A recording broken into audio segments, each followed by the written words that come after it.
Welcome to Iona Speaks about soaring courageously, where I take you through an inspiring journey of courage, resilience, and unstoppable faith through empowering conversations with amazing guests. Guests who have chosen to reach beyond boundaries where there are no limitations as they soar with a commitment to rise by making a mental choice for a mindset shift. In this podcast, I share my personal story of overcoming adversity and embracing the beautiful masterpiece of creation. Through a series of personal anecdotes, insightful reflections, and awe-inspiring conversations, there is an emphasis on the significance of self-belief with the willingness to step outside of our comfort zones. As someone who has faced numerous challenges, I know firsthand the importance of rising above fears and limitations, where I became a #1 best-selling co-author, consulted with organizations about the importance of leadership well-being, and was a motivational speaker to thousands. Soaring courageously means rising above limitations, being in spaces that you found unreachable, moving with determination and intentionality about thriving above your set goals, even in the midst of fear. Join me for conversations aiming to inspire you and spread your wings and soar towards your dreams with unwavering conviction. Welcome to another episode of Iona Speaks about soaring courageously. We are now in season 2.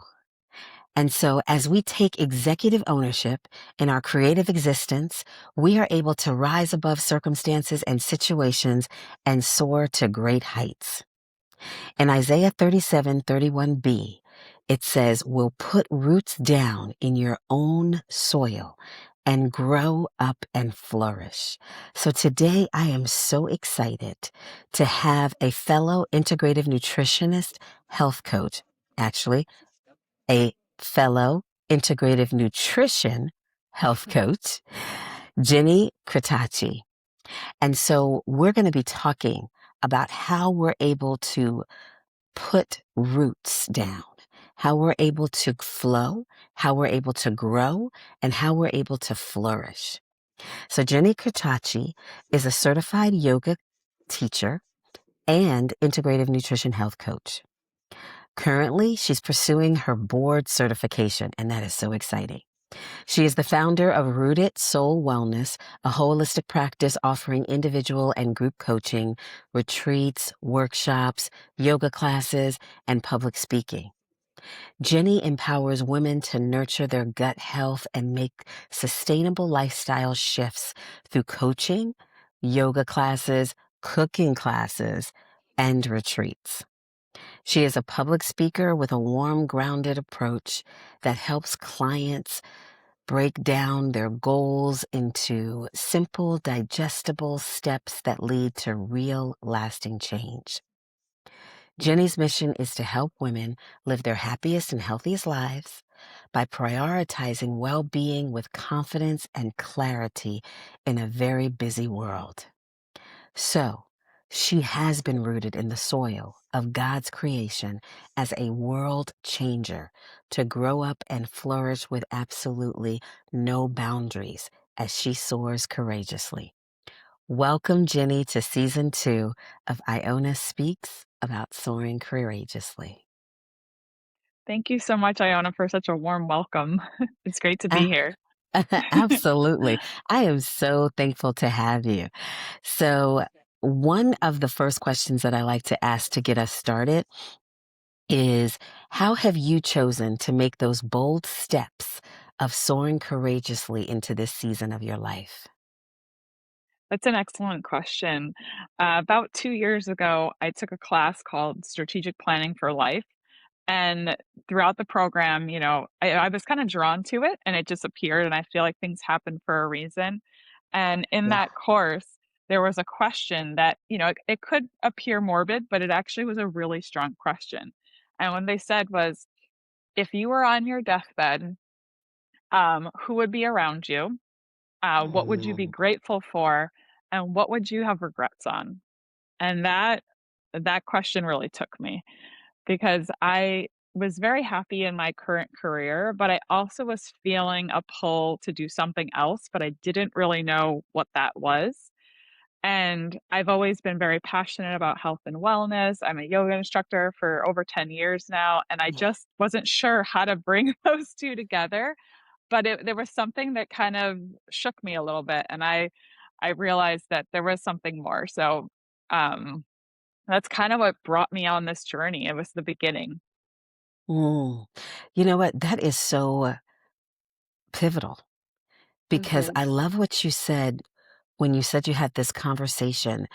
And we always think about if we were not to see the next moment, sometimes we would say if we would not be able to see the next day, but if we were not to be able to make it to the next moment, mhm, would we feel like we've accomplished everything that our heart, our soul, our desires, our mhm, spirit, our flesh really wanted us to accomplish? Did we feel that we were able to step fully into that place? So I mhm, love how that was something to propel you mhm, into moving so boldly into this shift. And so, what you talked about that pivotal moment. mhm. So, now what were those steps that moved you into that pivotal moment? Well, it's kind of funny because I that, that class was there was a lot of little synchronicities, happening. There was that class. Hmm. Then my girlfriend that I had gone to college with for design, she had entered into this program, the IIN program, and she had asked me to do her branding for her new business. And I asked so many questions and I was so curious about this health coaching, but I wasn't sure yet. I was just asking a lot of questions and Right. she was giving me very honest, open answers, which was great. So we had really good conversation. And then because I was a yoga instructor, she wanted to do an international retreat. And she said, I would love for you to teach yoga and I'll do the health coaching. So I really saw it come to life. And I was like, okay, I think I know exactly what I want to do now. It felt really good doing the yoga. I was like, I would love to be also doing the coaching. Yeah. So still, still kind of like working through these things that were, there were voices in my head saying, like, go for it, but I was like, I don't know how this looks. And then I am a big fan of Hoda, and I love her so much, and she ironically was having her last episode on, Jenna and Friends. Well, now it's Jenna and Friends, and she was basically talking about this new step in her career and, Yeah. how she was gonna be entering this new space, and I was watching it, and I was, like, getting emotional for her. It was called Making Space, is her podcast, and Mm. I truly just love her and admire her so much, and my husband looked at me and he's like, "Well, what are you waiting for, like, to do what you wanna do?" And I was like, "I don't know." And that next day, I signed up for the IN program, and here we are today. I finished the program, and now I'm in the board certification program, intensive program. So, kinda on my way, and things have been I've done a couple retreats now, and, more and more things are kinda just falling into place, and Mhm. I feel like I'm moving in the right direction because things are kind of happening that way. Yeah. And, just for our listeners, you've heard me say it many times, but just as a refresher and reminder, IIN stands for Integrative, I always say it, the Institute of Integrated Nutrition. Mhm. And so it is, being a part of the number one health coaching certification program in the world is so Mhm. eye-opening. And as it moves into helping us go into the multidimensional health, it's such a wonderful catalyst for us to step into that pivotal moment that we always find ourselves in, or we literally that we are finding ourselves in right now. And Mhm. for our listeners, tell us a little bit about who Hoda is for you. Definitely a mentor. She's never met me and I would love to meet her someday, but just a mentor, how she literally holds space for people, like the name of her podcast. And she asks really great questions. She's very down to earth, like very warm. And I just admire her. I think she's, an incredible woman, a very strong woman, brave. So I just admire her. So I think she's definitely a role model for me. Yes. And Hoda is a transformational thinker. She is a thought leader. She is moving and places herself into that step of well being, that it's Mhm, just not concentrated on our physical makeup, but it's concentrated on our spiritual makeup, our emotional makeup, stepping into that physical space and being grounded in all of those mhm, social aspects so that we can move forward and take control over what we were born and created to manifest. mhm, So that is such a beautiful piece in that. And that's another thing about IIN. You're able to walk in and meet so many different people, even though you haven't met them. Um, right. you actually feel so connected to them. Like Cynthia James is one of the presenters and speakers and teachers and instructors, and I found myself so drawn to her every time she did some type of lesson. So there is such an awakening that happens, and Mhm, I feel that even with your question in the very beginning, that each moment can be an awakening to something new that allows us to embrace something new. What are we looking at and what are we seeing and what are we supposed to be imparting and what are we supposed to be receiving? mhm. No, that's well stated. So with that, what are the territories that you feel are those uh, uncharted spaces for you to lend your inspiration into? And I'm not sure if this answers the question, but, I've been in corporate America for a long time and, as a creative, in a corporate environment for a long time is almost like juxtaposition,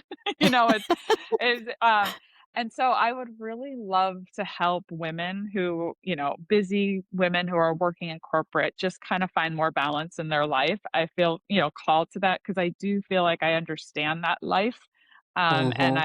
I've gotten a lot out of it, but I've also been called to do something new on my path. And I want to support people who are in those spaces, especially creatives, all women, but really, I think creatives have kind of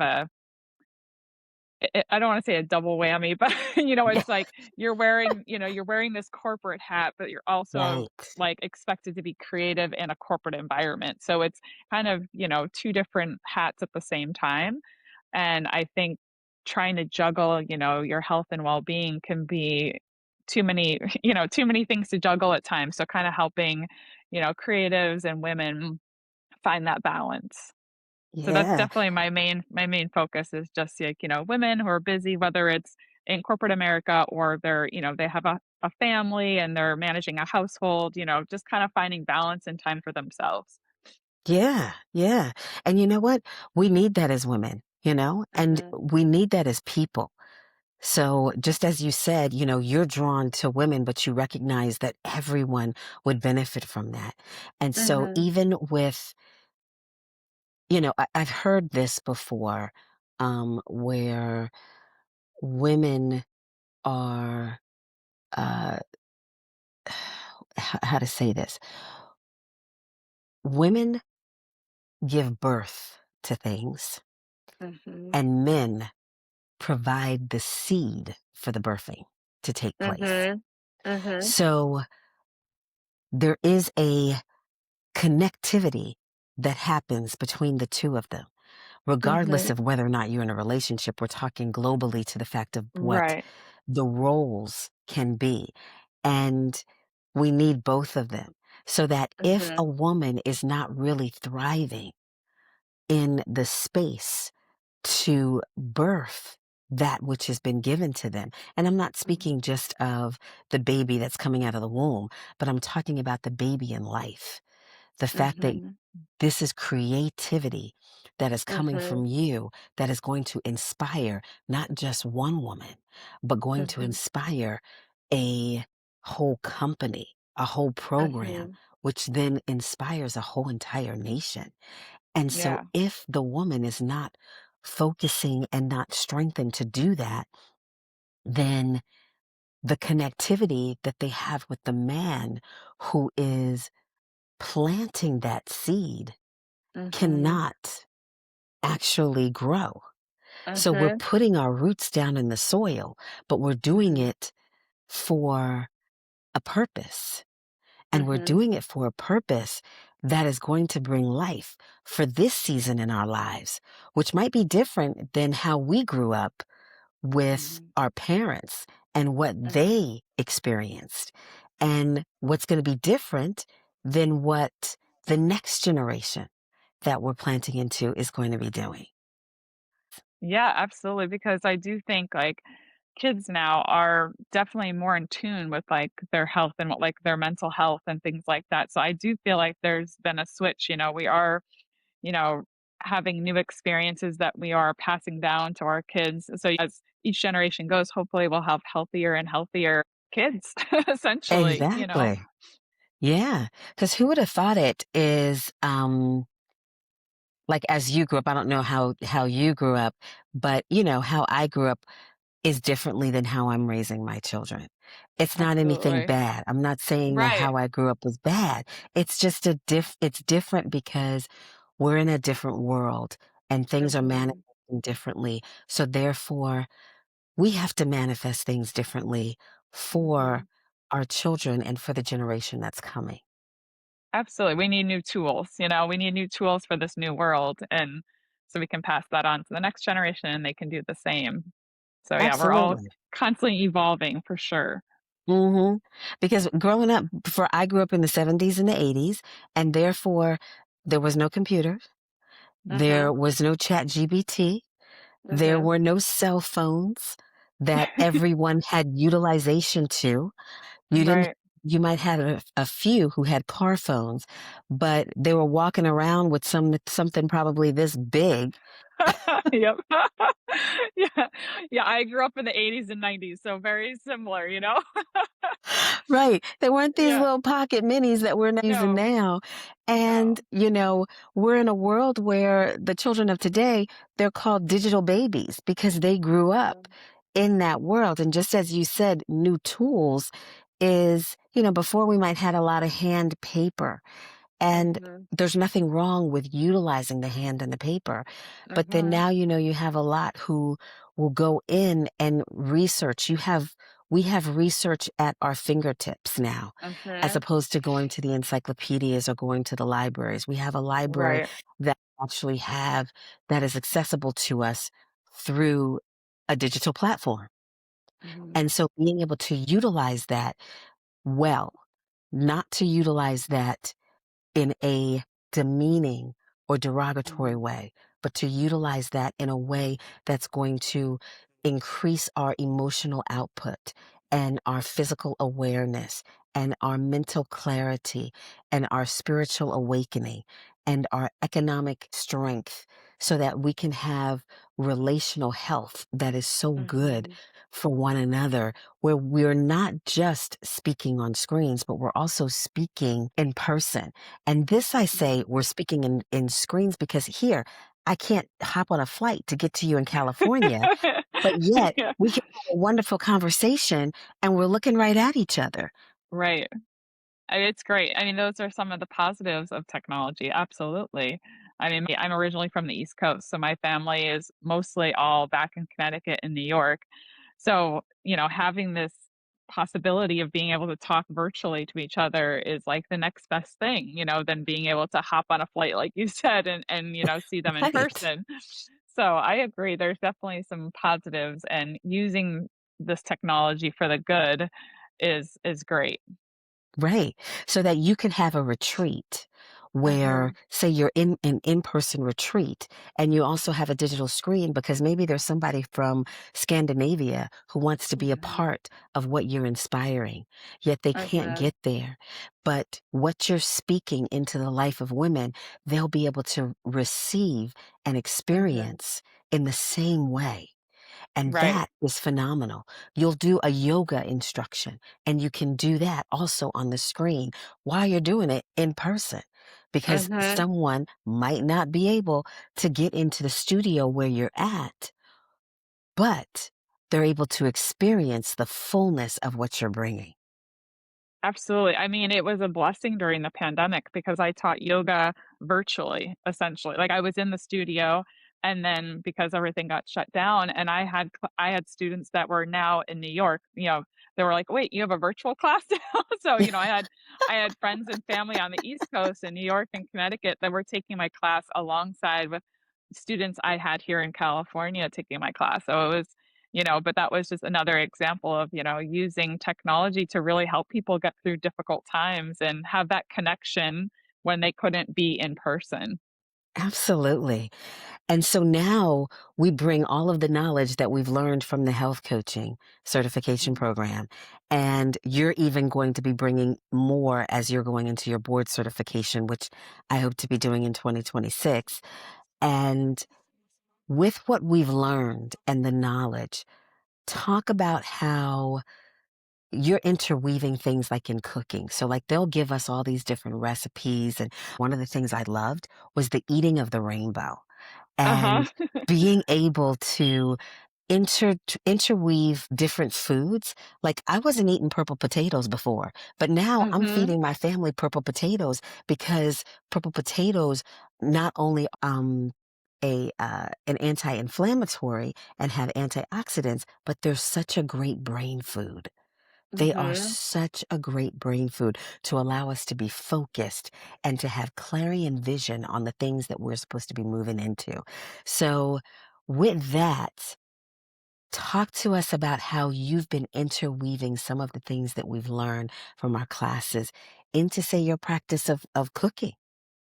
Yeah, absolutely. So definitely exploring a lot more similar to you, like the purple potatoes, like exploring vegetables that I didn't necessarily even know how to cook before or Right. try hadn't tried, but I was like, let's do it. And then also eating more of what's in season, kind of really Yes. being mindful of what's in season. And I was getting so excited about learning, like similar to you, like with, what each one of these vegetables were good for, like brain health, gut health, like, all these different things. So that's been really inspiring. So just kind of exploring in the kitchen a little bit more. And then I've had my own like gut health journey myself. So, I have some knowledge on that as well. So just kind of incorporating different things. But essentially, I want to, when I do these cooking classes, I could be working with people in corporate America who are like, I don't have a lot of time. I need to meal prep, but like, what's some healthy options? So, kind of Mhm. helping them meal prep, align with like whatever their diet is, whether it's vegetarian, plant-based, or, that they eat everything omnivores, just having like, kind of working with them, or if they're gluten-free or they're, dairy-free, just having these different things to play around with. And then Mhm. also something that me and my husband have been really enjoying is, we have a little bit of a sweet tooth. Like we like to have a Uh-huh. little something sweet after dinner. And so we've been really exploring these like really healthy desserts that are like no sugar essentially. And it kind of tricks the brain and we're like, this is really good. So kind of sharing out more of those type recipes because they're easy and Yeah. they're delicious. So why not? Right. And I love it too. Eating in season and eating from our region. Yes, Because also how that promotes our health. that does. I have a diagnosis of asthma and allergies, yet I've been Mhm. finding eating within my region has been so helpful, especially the natural honey. So, because I used to get Mhm. honey from everywhere, but being able Yeah, to have honey within the region, it the does make local a honey. diff. Mhm. Local honey, it just makes a difference. And I love how you were talking about even those desserts of those natural desserts, like, okay, we'll have, maybe an apple pie with Mhm. the juice that's drained from the apples and maybe some Mhm. juice that's drained from the pomegranates and from Mhm. the, what did I also use? Oranges, and Mhm. blended that all together. Oh, I'm gonna say that to add that also to my grandmother's applesauce that I make. Yeah, Um that sounds delicious. I know. I'm just thinking about that now, and I was like, "Oh, good. I do that now." But I was just thinking mostly of the apple pie. But I made Yeah. my own cranberry, sauce, and I infused the apple juice with the orange juice and the oranges in there to That sounds make a good. cranberry juice without the sugar. That sounds really And good. the cranberry sauce, not cranberry juice, the cranberry Mhm, sauce, um, was so flavorful. Now, I did add some ginger, a touch of ginger to make a little bit of mhm. spice kick, But but that's great for you too. It's another, like, yeah, great thing to have. exactly. So, it's just so fun to find out about the stories around eating the rainbow and just living in community. I love how you talked about being able to be an inspiration to the corporate community, especially with Mhm, women, of being able to recognize that here I can help to prepare them, give them like a meal plan so that they can have these mhm, meal plans for them and their families, and mhm. also which will reduce the amount of time maybe that they have to do things Right. um, in the kitchen, and recognize Mhm, that the things that they're eating is going to be healthier for them so that they can even focus well on the assignments that they have in the corporate mhm. world, because you've been in the corporate world, so you know Uh-huh. the demands that it takes, especially for Mhm, C-suite women. So that is an amazing thing to add to it, and it reinforces community, which Dr. Dan Buettner talked about even with our blue zones.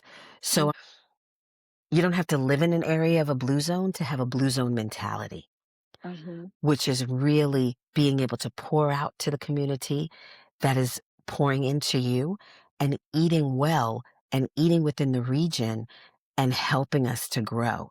Like, I mhm, feel we are basing and starting a community here, even though we're on um, two different coasts. I'm on the mhm. East Coast, you're on the Right. West Coast, yet we can still benefit from one another.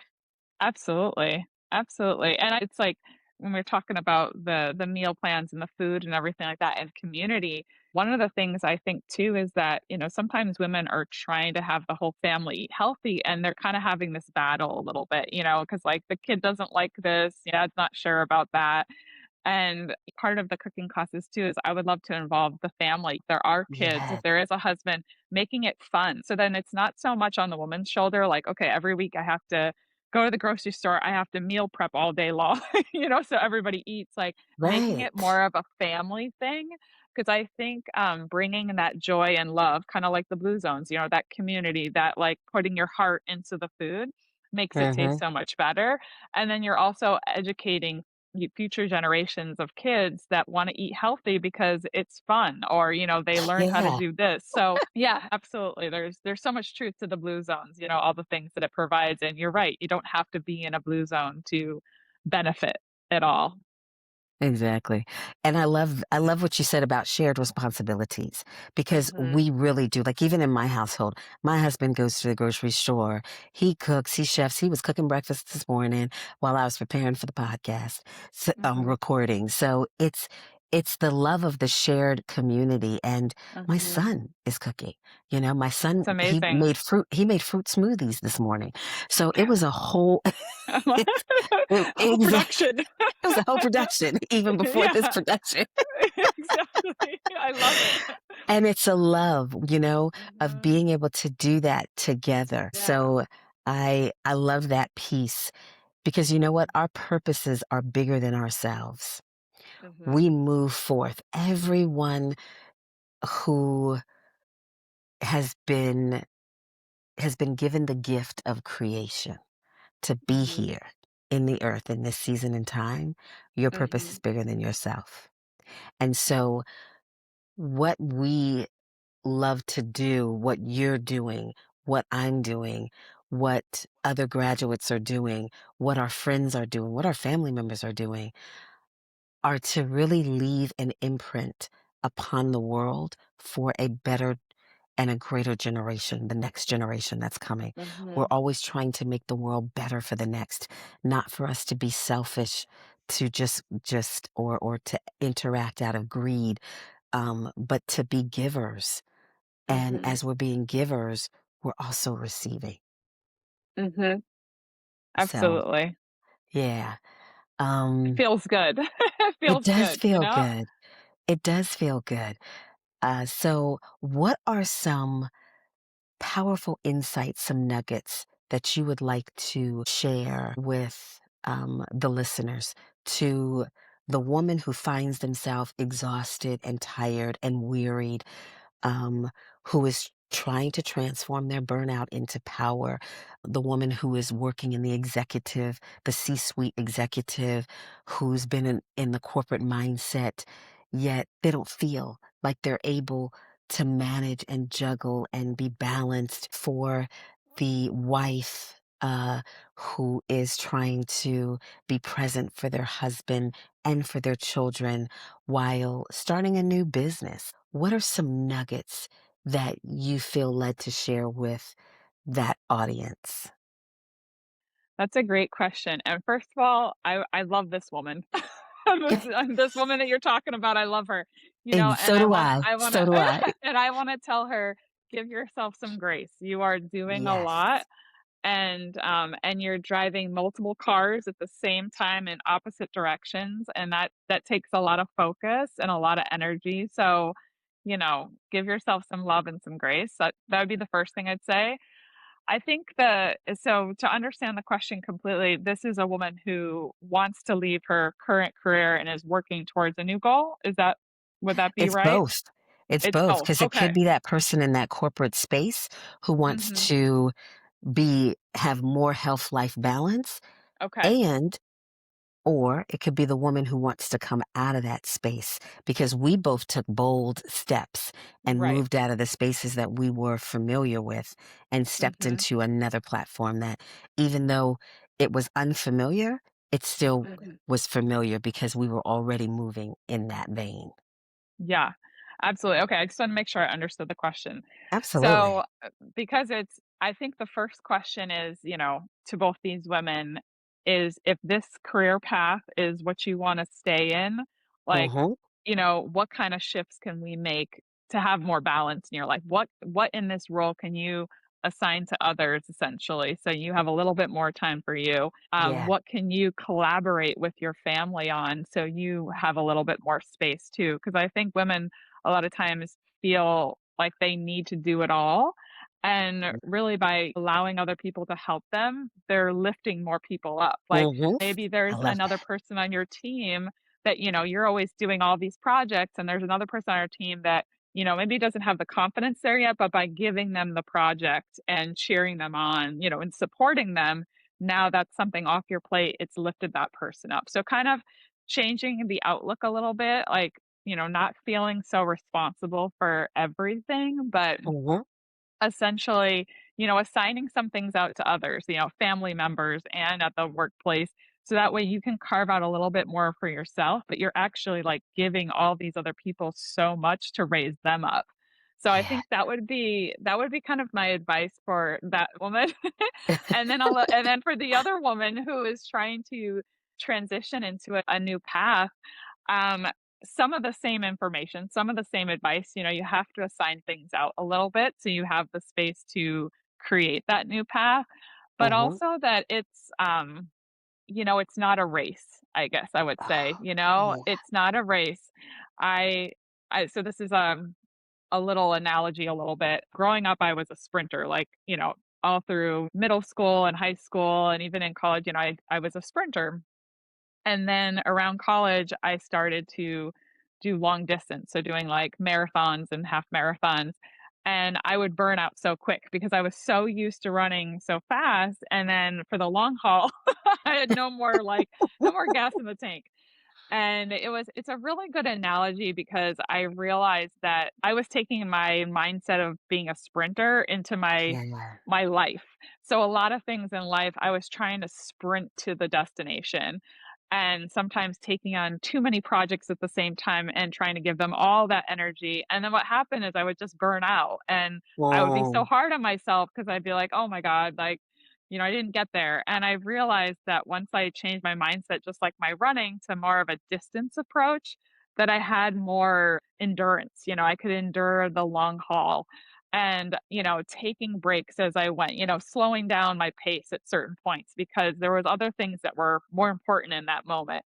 And I realized that I still arrived at my destination, I still mhm. arrived at my goals, but I felt more calm, more balanced, Yeah. and and I felt like that's Yeah, kind of life. Life is not a destination, it's a journey, and there's it's a going to joy. be ups and downs. There's going to be moments that you speed up, moments that you slow down, and so I think for that woman who's trying to transition into something else, just being gentle with herself and realizing that it's not a sprint and you're going to get there in perfect timing. In perfect timing. Know your Mhm. why to Yeah. accelerate and glide. Ooh, yes. I li So, I love a quote that, Coretta Scott King had said, who we know is a civil rights activist, philanthropist, thought leader, college professor, and she said that there comes a time when time itself is ready for a change. Mm, So, I love everything that you said to that woman because there is that time that comes mhm, and change is there and change takes bravery. And that's why we're mhm. soaring courageously. It doesn't mean that we know everything. It doesn't Right. mean that we have all the answers to the questions that are coming up because Mhm, every question might not have an answer to it. But be brave to ask the question and mhm, step into a space that might be unfamiliar, but it's a space that is going to be so rewarding because mhm. change can be good and change can be wonderful when we honor the space that changes in the time that we're supposed to be moving in that change. Absolutely. So I have been so blessed to have this conversation with you, Jenny. And I thank you so much for all of the inspiration that you have shared. If anyone wants to get in contact with you, what is the best way that they can reach out to you? Because you have this wonderful business that is, continuing to grow. And I love the name of it, Rooted Soul Wellness. Just how can we get in contact with you more? Absolutely. So my website, so it's rooted_soul_wellness.com, or on IG, it's also rooted wellness. I'm sorry, rooted soul wellness. IG, I'm saying it too many times. But yeah, so either Instagram or website is always a great place to start. Send me a message, reach out. I would love to hear from you. And just also, I'm going to be doing a women's retreat. It's the Rise Gathering in the Poconos this September. So Wonderful. some so another very exciting thing on the East Coast even, I was so for about the to East say Coast. on the East Coast, near us, Yes. Pennsylvania, not that far. Yeah, so I'm gonna be doing that, so that's another opportunity to meet me in person and, experience my cooking class, my yoga, and there's gonna be many other amazing, talented women there to collaborate with and meet along the way, so if you're available in September, that's gonna be where I'm at. Wonderful. And September is the best month of the year. I just have to say that. It's a beautiful month, it It's a beautiful is. month. Yes. Oh my goodness. All right. Thank you so much. And the last thing I just want to say is be bold, be brave, soar courageously, and as transformers of burnout, exhale and refresh. Thank you so much, Iona, this has been amazing. Thank you. Thank you for viewing and listening to this podcast, which was co-produced by Ronald S. Rudisil and Iona R. Rudisil. Original music is composed and produced by Julian Wilson. Each episode will be posted in video version on our YouTube channel, Iona Speaks About Soaring Courageously. You can also connect on social media. On Instagram, it is Iona SPKS_soaring courageously. And on LinkedIn and Facebook, it's at Iona R. Rudisil. If you like this podcast, tell a friend, tell your family, and please like, rate, review, and subscribe. Most importantly, as we purposely take off, gliding to new heights of understanding and positioning, let's rise with great value beyond our perspectives, because to soar courageously is to trust God's plan. Move with clarity and embrace the heights you were always meant to reach, remaining defenders of self-justice in your divine authority. So let's keep soaring courageously.